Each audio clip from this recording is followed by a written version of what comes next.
Paz do Senhor, meus irmãos, mais uma vez, estamos aqui com a série A Verdade em 7 Minutos. Desta vez a pergunta é: vale encantamento contra o povo de Deus?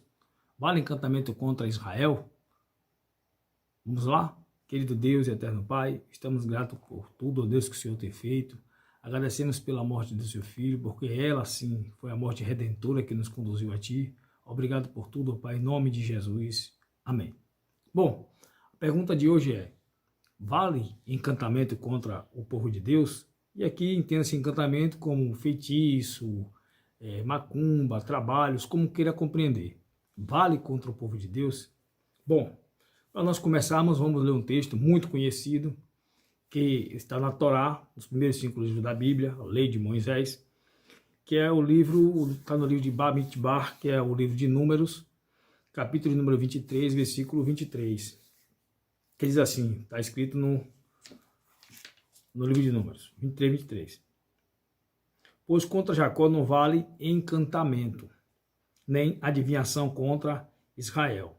Neste tempo se dirá de Jacó e de Israel, que coisas Deus tem feito. Então, o livro de Números, que é o contexto aqui, alguns já conhecem de cor, outros podem passar a conhecer com o tempo, mas a ideia aqui é o seguinte: que foi procurado um profeta para que esse profeta amaldiçoasse o povo de Deus. E ele abre a boca e fala que contra Israel não há como amaldiçoar ou não há como fazer trabalhos contra este povo chamado Israel, povo de Deus.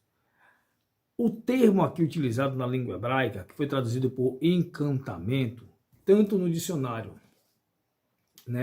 bíblico, hebraico-português, que é um dicionário excelente, top, como no dicionário internacional de teologia, esse termo ele traz um sentido de práticas ocultistas ou práticas ocultas, que no fundo práticas que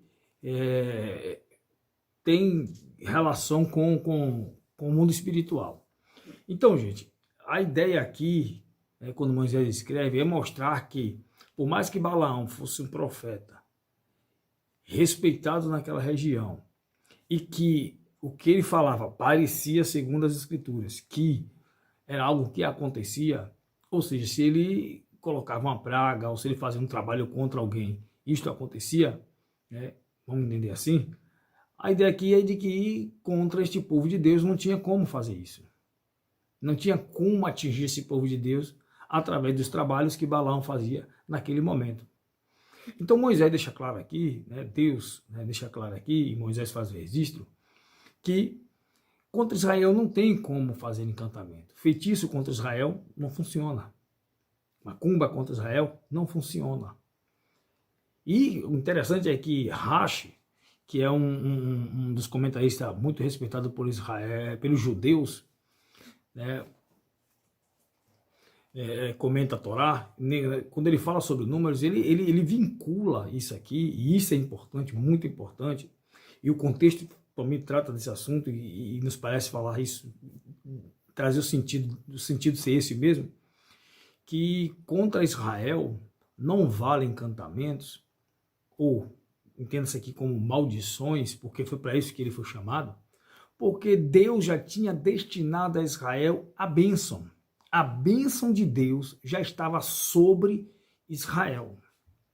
E isso aqui é profundo, porque se a bênção de Deus estava sobre Israel, ninguém, absolutamente ninguém, tinha poder algum de amaldiçoar aquilo que Deus abençoou. Então não tem como atingir diretamente o povo de Deus. Mas tem um texto no Novo Testamento que assim é um espetáculo para nós entendermos isso aí. Vamos lá, Lucas, capítulo de número 10, Lucas, capítulo de número 10, versículo de número 19. Olha o que aqui diz, escuta. Eis que vos dou poder para pisar. Aliás, deixa eu ler um pouquinho antes para nós entendermos o contexto. Versículo 17 e 18, diz assim: E voltaram os 70 com alegria, dizendo: Senhor, pelo teu nome, até os demônios se nos sujeitam. Versículo 18. E disse-lhe, Jesus disse para ele, eu via Satanás como um raio cair do céu. Aí, versículo 19, Jesus continua e diz assim, olha que coisa linda, maravilhosa. Eis que eu vos dou poder para pisar serpentes e escorpiões e toda a força do inimigo. Jesus está dizendo, ó, vocês vieram com a notícia de que os demônios estão se sujeitando a vocês. E isso, claro, com autoridade dada pelo nome de Jesus. Jesus disse assim, beleza? Ó, só que tem um detalhe. Eu que estou te dando o poder para pisar em serpentes e escorpiões, e não só isso, mas em toda a força do inimigo. E ele continua, sabe, falando o quê? E nada vos fará dano algum. Isso aqui é lindo, lindo, lindo, lindo.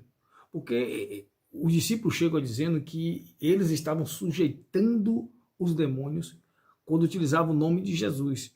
Mas eram meros homens que estavam utilizando o nome de Jesus e estavam sujeitando os demônios através da autoridade do nome de Cristo. E Jesus vira para eles e diz assim, ó, não só estão sujeitos a vocês pela autoridade que eu vos tenho dado, mas tem outra notícia.